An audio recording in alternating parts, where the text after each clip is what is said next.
Hello. Today we're going to be in, I think, one of the most profound sections of the book of Genesis as it relates to how God deals with men. And God's ways are just not our ways, as Isaiah 55 talks about. It says that after these things, God tested Abraham. Now the word for God is the term Elohim. It's plural. We're not exactly sure of its origin. In the Genesis, there are two different names, Yahweh and Elohim.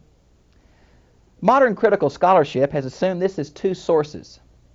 Personally, I agree with the rabbis when they say that Elohim is more God as creator, and Yahweh is God in His mercy, His covenant aspect. I think that's much better, because when you break this up into two sources, you get into all kinds of subjective complications. But it's interesting that God tested. Now the word here, tested, is not the idea in modern English of to tempt someone to sin. James 2 clearly says God does not tempt anyone to sin. But I think it's equally true that God tests us. God tested Abraham. God's going to test Jesus in Matthew chapter 4. God tested the early church, allowed persecution to come. Testing is not so much for God as it is for us. It seems, beginning back in chapter 12, there have been a series of tests that Abraham has gone through. First of all, in chapter 12, it was leave his home, his relatives, his family, leave his past, his tradition. Then it was to move to Haran. There God confronted Abraham again. And now God's going to confront him in the ultimate test, where it seems like God is going to ask him to give up the very thing that God had been promising him all along, and that was a descendant, and thereby many descendants. Abraham's faith is seen so clearly here, in that when everything is removed from him that he could have trusted in, except God, God showed him the priority that God must be in his life. And I think that's true for us. I think God will test you, my friend, in the area of your priorities and motives. So God tested. Now this is not unusual. Let me give you several references where it mentions that God tested the nation of Israel or Jacob or on and on. It begins in Exodus 16:4, Exodus 20:20, Deuteronomy 8:2, Deuteronomy 13:3, Judges 2:22, and 2 Chronicles 32:31 are some of the places in the Old Testament where God test with a view toward approval and strengthening and understanding.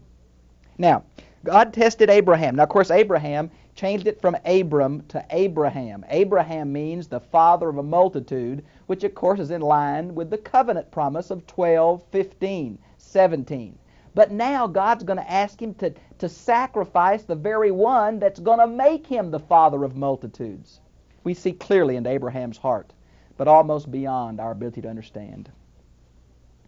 And he said, Abraham, now the Septuagint doubles this, Abraham, Abraham, but I think they're getting it from later in the narrative where the angel of the Lord stops Abraham in the very act of plunging the dagger into his son, and the double is used there, but the better manuscripts don't have it here, and the Masoretic text doesn't. And he said, here am I, which is kind of a common thing. We've heard Abraham say it before. The Hebrew is, I hear, and that it's the idea of I'm listening, I hear you.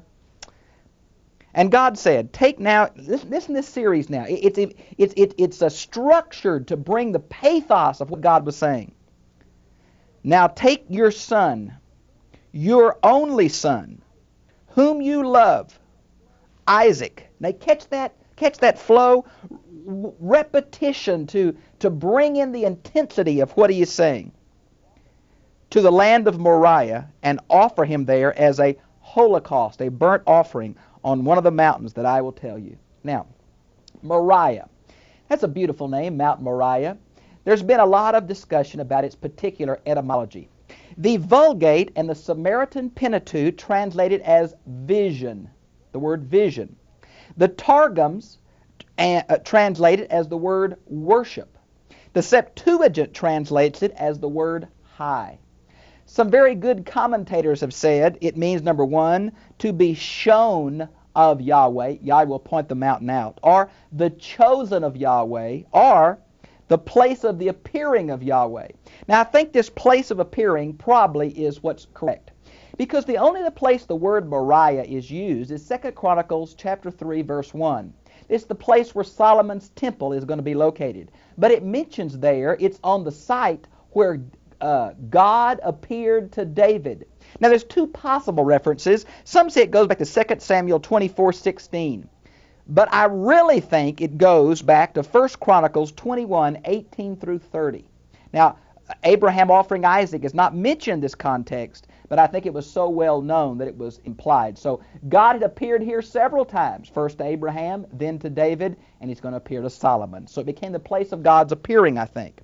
Now this burnt offering, there was a ritual procedure for this, and apparently sacrifice had been known long before the days of Moses. We see it first in Cain and Abel. We see it in Noah. We see it in the book of Job, where Job offered sacrifices, and we see Abraham doing it. Not only was he going to have to kill his son, but apparently he was going to have to slit his throat and cut him in half and do something with his entrails. It's a very involved ritual procedure, and then burn his body completely. Oh my, oh my. But look what Abraham does. Abraham does not stagger at that. Abraham doesn't offer any questions that we hear here. Abraham believes that God is going to take care of it. I want to tell you a beautiful commentary on this is Hebrews chapter 11. It says that Abraham was not staggered by God's request, but believed that God would even cause a resurrection from the dead, if necessary, to fulfill his promise. You see, it wasn't the boy, Isaac. It was God himself that was the real source of the promise to Abraham. The focus of Abraham's life was not just a child, but the God that gave him a child. That's true of us. Sometimes we get so caught up in the gifts, we forget the giver is the focus. Now, so Abraham rose early in the morning, no hesitation. Maybe he wanted to get out of the house before Sarah knew about it, because he knew what kind of misery she would cause if she knew what he was going to do. And saddled his donkey and took two of his young men, two of the servants, with him, with Isaac. He split the wood. Now this may have been Abraham or his servants. I'm not sure which. For the burnt offering, he rose and went to the place of which God had told him. Some commentators say God had shown him in a vision what it looked like. When he got there, he recognized it. Others say God spoke to him later and said, this is it. We're not sure how. The text just doesn't say. On the third day. Now, he was living in Beersheba, and he's going to go to the area of Jerusalem. Some say that's not 3 days' journey. Well, it's about 20-something hours, 2.5 days' journey by foot. But they got a donkey with them carrying a load of wood, which would make it a little slower than that. So 3 days, I think, is appropriate. On the third day, Abraham raised his eyes and saw the place at a distance. Now, you can't see it too far off, but he saw it at some distance, and he's going to leave the boys there, the two young servants, because they would have not understood what was happening and may have caused trouble. And Abraham said to the young men, you all stay here with the donkey, and I and the lad will go yonder, and we will worship and return to you. Oh, Abraham's faith is seen here so clearly. I think you ought to, first of all, compare Genesis 21:12, Hebrews chapter 11, verses 17 through 19, to see the faith of Abraham. Abraham believed that Isaac and himself would return to those two young men after worshiping. He knew he was called to offer his son, but he believed God would work it out. How, he didn't know. Oh, that we could have the kind of faith that not know how God's going to do it or demand God to tell us how to do it, but know that God's going to do it because God is faithful to his promise. That's what he's trying to teach Abraham. The promise is the significance. And the one who makes the promise can be trusted. And oh, Abraham does it here. Oh my, what an act of faith. Now, notice where it says, Abraham took the wood, verse 6, of the burnt offering and laid it on Isaac. There are many commentators who see a type of Christ in Isaac. And oh, it's just obvious, the connection. He carried the wood. He's going to become a sacrifice. It's striking. Now, the New Testament doesn't make much of that type. I've come to the place, I guess, because I've seen so much abuse in typology and allegory that I'm nervous about being dogmatic about a type that's not specifically mentioned by the New Testament authors. Although I could see how this would be very clear, I personally don't make much of that because it's not alluded to in the New Testament in that way. But I tell you what God would not let Abraham do, God himself did with his own son. Oh my, the depth of the love of God is seen here. The depth of the radical commitment he calls for to man. But friends, I want you to know that maybe there's something of a foreshadowing here of the pathos of God's own heart when He sent Christ into this world to die for sinful men. Notice, if you would, where it says, "For Abraham took the wood of the burnt offering, laid it on Isaac his son. He took in his hand the fire and the knife." Now, the fire here, it may have been a container to keep the coals from the fire the night before, but it also may have been 2 flint rocks and some tinder to make a fire. We're not sure how he did that. And the knife, it'd be a ritual knife, maybe a flint knife like they circumcised with, very sharp knife. The Hebrew here is like a butcher knife, something like that. And so the two of them walked together. Boy, Abraham's had 3 days to walk with his son and think about this moment. It wasn't an impulsive act. 3 days. He must not have shared with his son what was happening. And Isaac spoke to Abraham his father and said, "My father?" And Abraham said, "Here am I, my son." Who must have cut like the knife into his heart he was carrying when his boy said that to him. And he said, "Behold the fire and the wood, but where is the lamb for the burnt offering?" It's ironical, isn't it? They knew about offering, knew about sacrifice, wasn't new with Moses. And Abraham said, "The Elohim will provide for himself the lamb for the burnt offering, my son." Now the word "will provide," there's going to be a play on that in verse 14. The word originally meant to see. God will see to it. But it came to be used in the sense that God will provide. And in verse 14, it becomes a name for God. The patriarchs knew God by many names, and most of them were connected to some of the significant acts of God. And this, of course, will be one of them. God will provide for himself. Notice again here is a focus not on human effort, but on God's provision. If anything, these lessons in Genesis taught us is that God takes the initiative, that God provides the resources. Man is asked to respond, but the resources are from God. The love is from God. The provision is from God, not from man. But I tell you what, as God provides, He's asking for quite a response of faith on Abraham's part, isn't He? Friends, He's going to require that kind of faith of you. Becoming a Christian means leaving that which is behind and becoming a brand new person with a brand new focus and brand new priorities. God's showing Abraham what a radical call of fellowship is required. Then they came to the place of which God had told him. Abraham built the altar there. He arranged the wood. He bound his son Isaac. Boy, I want to tell you something of the faith of Isaac here. I don't know how old this boy is. Some commentators say 9, some say 25. We don't know. He's big enough to carry the wood up that hill. Abraham tied him, feet and hands, and Isaac led him. Isaac, not a thing is recorded. Isaac said anything to his father, questioned him. Apparently it was great faith on the part of this boy of promise, as well as on the patriarch of promise. He bound Isaac and laid him on the altar on top of the wood. Abraham stretched forth his hands, now probably to slit his throat, because that was the ritual way these animals were killed. You didn't burn somebody alive. You killed him first. And I guess he was going to slit his throat or plunge it in his heart before he had to cut him up to lay him out on the altar. Oh my, oh my. In the middle of that act, the angel of the Lord called to him from heaven. I think it's very interesting. I'm going to turn back a few pages or have my notes on this. This idea of the angel of the Lord. I really think it's the pre-incarnate Christ, because many times He speaks for God as He will here. Let me give you a few of the references I think are so striking and hope you'll look them up. Look up Genesis 16, 7 through 13. Genesis 18:1, Genesis 19:1, Genesis 21, 17 and 19, Genesis 22, 11 through 15, Genesis 31, 11 and 13, Genesis 32, 24 and 30. Let's see, Genesis 48, verses 15 and 16, Exodus 3, verses 2 and 4, Exodus 13, verse 21, Exodus 14, verse 19, Judges 6, 12 through 14, Zechariah 3, 1 through 2, 1 and 2. I think these all show that this angel of the Lord many times is a personification of God, that many of us believe is the pre-incarnate Christ, because the angel is going to speak as unto deity. In your notes, I've showed you several other places where the angel of the Lord is not always a personification of God, and sometimes there's a radical distinction here. But here, it's obviously going to speak for God. Abraham, he said, "Here am I." And he said, "Do not stretch out your hand against the lad, and do nothing to him, for now I know that you fear God, the Elohim." Now fear here is the idea of reverence. Abraham was willing to do whatever God told him. He trusted in God. I wish I knew I had the faith to offer one of my children.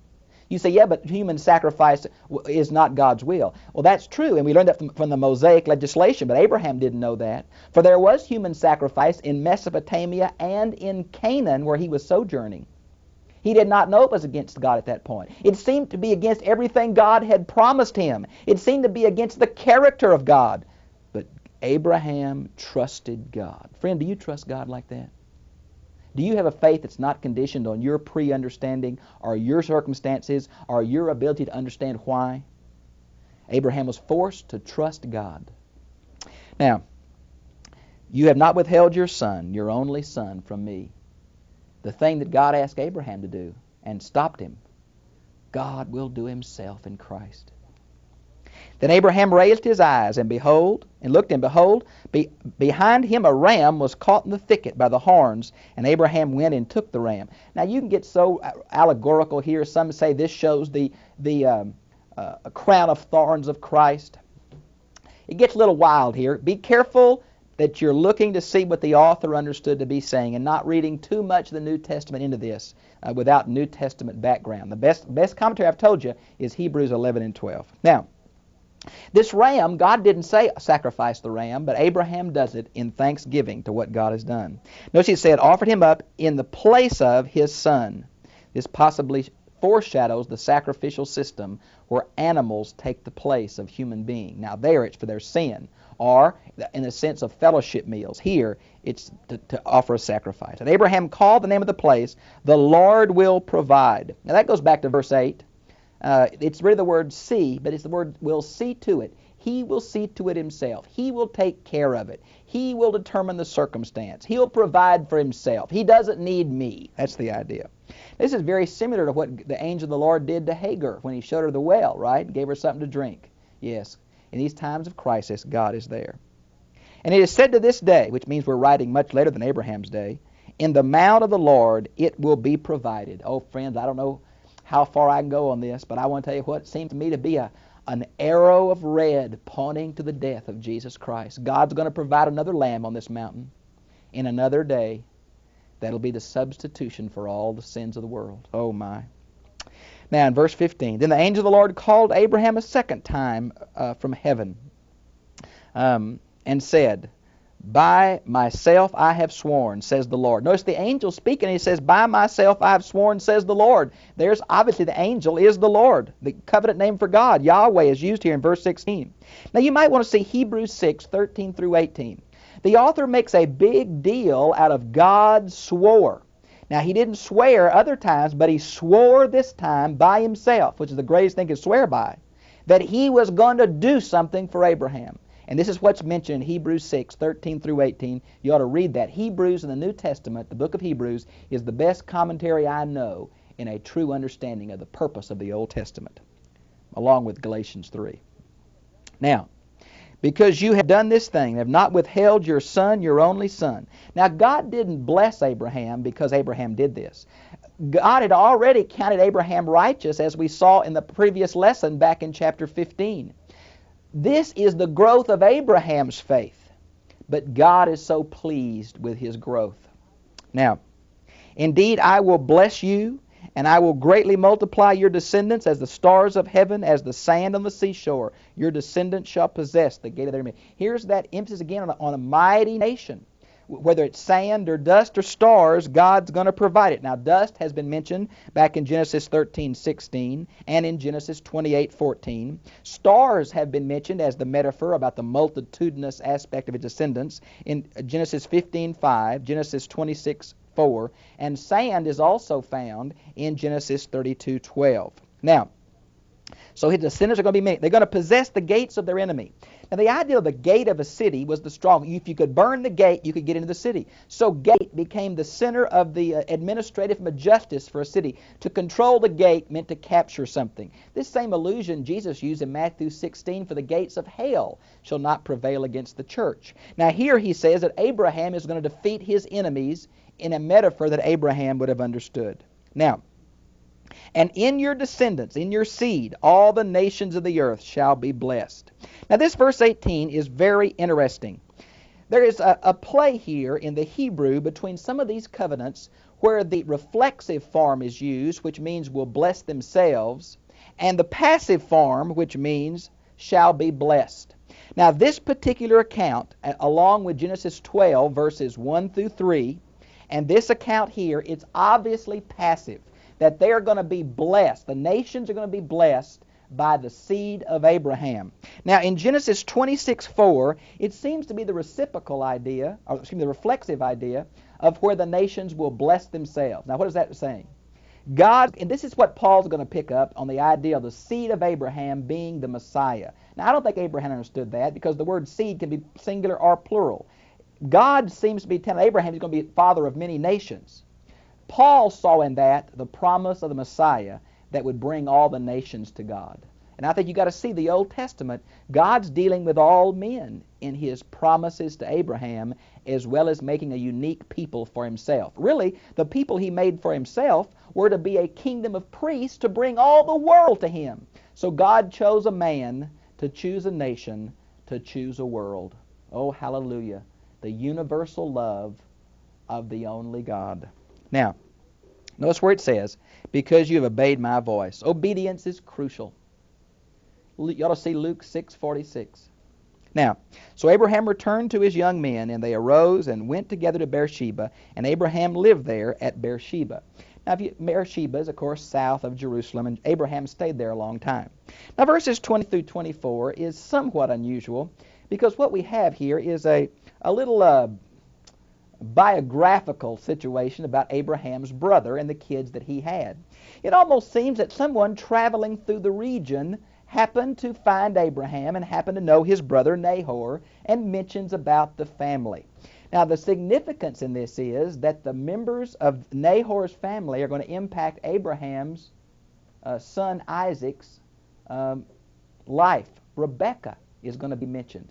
Now, it's significant. There are 12 sons of Nahor, and then Abraham's, Isaac and Jacob's going to have 12 sons. It becomes very significant. Now, I think it's unusual. Abraham had been sojourning a long, long time, had not seen his family back in Mesopotamia. He was glad to get the news of them. He now had a son from his wife, and he heard his brother had too. Here's the reference. Now, it came about after these things that it was told Abraham, saying, Behold, Milcah has also borne children to your brother Nahor. Uz, his firstborn. Now, whether that Uz is related to Uz in the book of Job, we have no way of knowing. And speculation is inappropriate. Firstborn of Buz, his brother, and Kemuel, the father of Aram. Now, don't if you want to look at genealogies, go back to Genesis 10. They're the ones that I think are the best we can do. Sometimes names are the same without referring to the same people, so be careful. And he mentions several more children there in verse 22.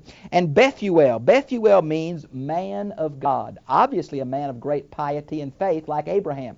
There was more men who believed in God than just Abraham in his day. Now, this Bethuel is going to be the father of Rebekah. And, of course, later on, Rebekah is going to be the wife of Isaac. Now, I think it's very interesting that it says there's other passages where it's kind of a mixture about Nahor and Bethuel. You got to remember the word son or relative is very, very general in Hebrew. It can mean son or relative or cousin or great-great-great-grandson. And sometimes our Western way of being so precise with our relationship names is so different from the way the Hebrews thought about it. That's why you can't go back and add up all the ages in the Bible of all the sons and fathers and get the date of creation. You can't do that because of the fluidity of these Hebrew terms for relatives and relationships.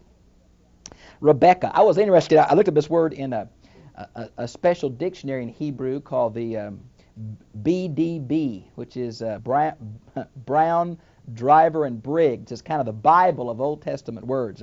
I was interested. Now, the word Rebekah seems to come from an idea of tying up an animal. And one of the commentators said it means ensnarer. Her beauty was so much that she ensnared men and tied them up. Well, I don't know how much of that we can do, but it's kind of interesting. Better than as the world turns.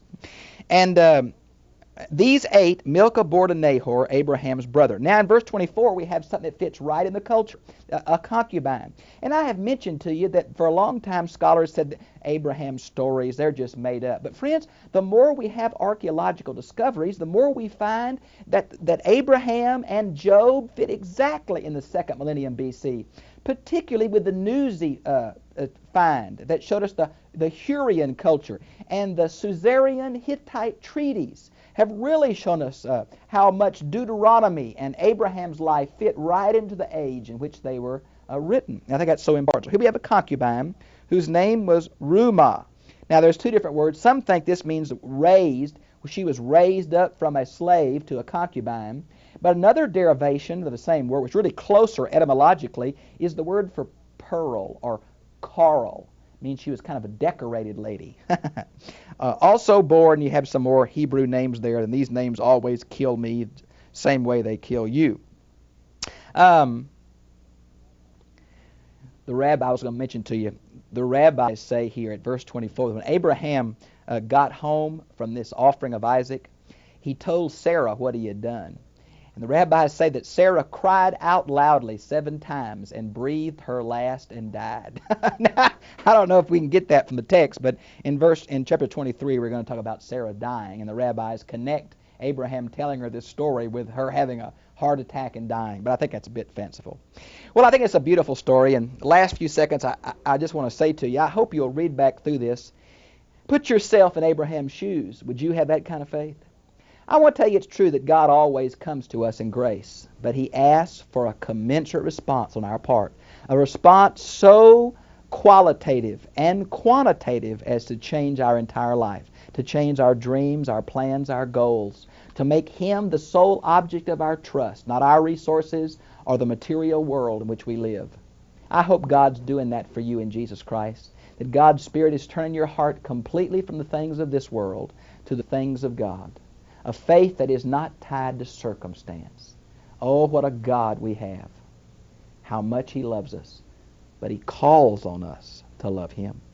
I've enjoyed being with you. I'll see you again, same time, same place next week. God bless you.